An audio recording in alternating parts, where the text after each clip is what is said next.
How's it going?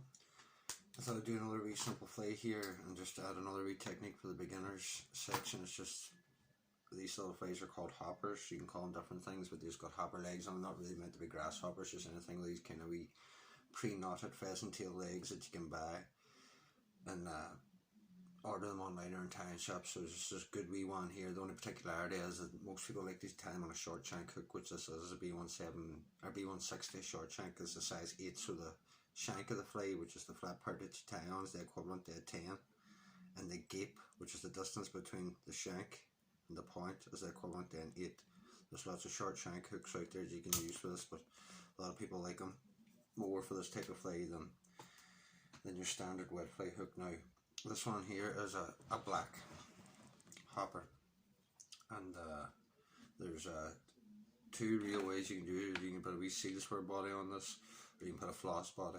For beginners it's probably easier to use the seal spur or the flosses, which I'm going to do, but the seal spur body works good too.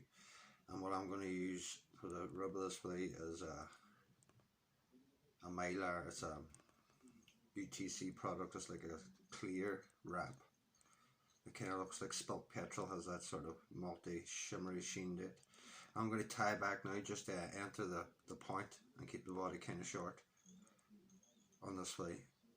You don't want to go too far back. The next thing now is to apply your floss, which would be any kind of black floss. But as I say, you could do these with seal spur, you could do this with even black wool, whatever. I'm just trying to keep it straightforward, just easy to tie on a piece of black uni floss or whatever black floss that you've got, and keep the body sort of simple. So catch that on now as well at the bottom. There's no tail on these flies. These are pretty straightforward little wets to do. Come up now, I'm going to wrap the floss. This just thickens up the body. You could just travel up and down a further 2 times for the tying thread, especially with UTC 70 denier black that I'm using here, sort of as floss in itself, kind of lays nice and flat. But this is just to give a nice flat surface and give it a nice even sort of a way of getting a wee bit of bulk without wasting a heap of material. Just catch that off the same way you catch anything. I keep it down the side of the shank so there's no lumps on top. 2 or 3 turns is enough to catch it. You're going to be tying a few materials back on top of it. So now for this, before I wrap it on, you have 2 options. You could have put on a rub to protect this, or what I'm going to do is use a little bit of super glue on a brush and put it on the side that I'm going to wind onto the hook. So just keep coming up and as close to turns or as open a turns as you like. The super glue or varnish will work too. It'll help you stick this on. You could come up behind this and tie on a secondary rub at the start, a silver or copper rub, and just come over that. Now when I get to this point here, I'm going to go behind the tinsel and wind, or the Mylar, and wind back the direction just to keep my head from bulking up. That'll catch that on. When that super glue sets, even if it does tear with a fish tick in it, it shouldn't break and tear away. And the next thing is pheasant tail legs, pre-knotted. Pheasant tail legs, 3 for either side in a fly this size, so I pinch off 2 groups of 3. You can put these on top or on side, whichever way you like. So you can have them pointing up, you can have them more towards sort of the side.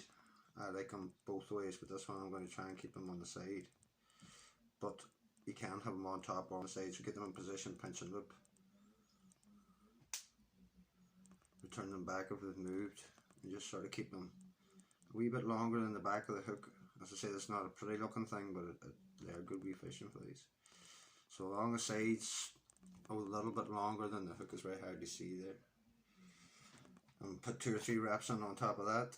Cut the excess off once you got your length right, because you can use these long tab ends to pull on to get the length of your legs.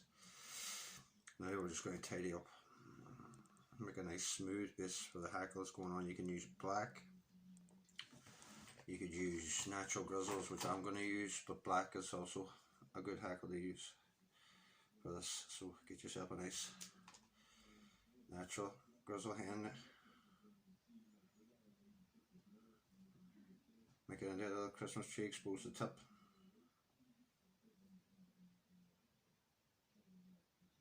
Remove the excess of the bit that you don't need, the shorter fibres at the absolute tip. I don't need those. I want to come down a little bit.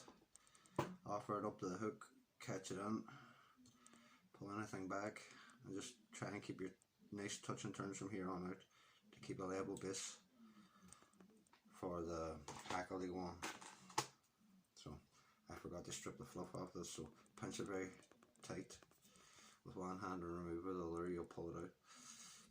Attach the hackle pliers, get the stem to 12 o'clock, loosen up the fibres a little bit by stroking it back, get the stem to 6 o'clock position, hold back fibres out of your way, release at 12 o'clock, pull back fibres at 12 o'clock, release at 6 o'clock, and so on and so forth, and touch and turns all the way forward. This is a nice sort of black, pearly bodied hopper, a great wee wet. You can tie these as dries as well, use a cock neck and tie it on dry fly, but this is more, as I say, for beginners, just with readily available materials that don't cost a fortune and are very effective little flies anywhere. That wild trout, especially here in Ireland, England, Scotland, Wales, they're fairly popular little patterns, tied in many different ways, but this one's just a little pearly bodied black simple grizzle or black natural on front, and that's the wee fly done there. Just get it, tidy up the wee tidy end, come back now and put on a whip finish. As I say, it's not going to be on the front page of everybody's Facebook for prettiness, but these things work. So I hope you give them a go, a couple of coats of varnish, and that will be your wee fly done. So I hope that helps somebody out.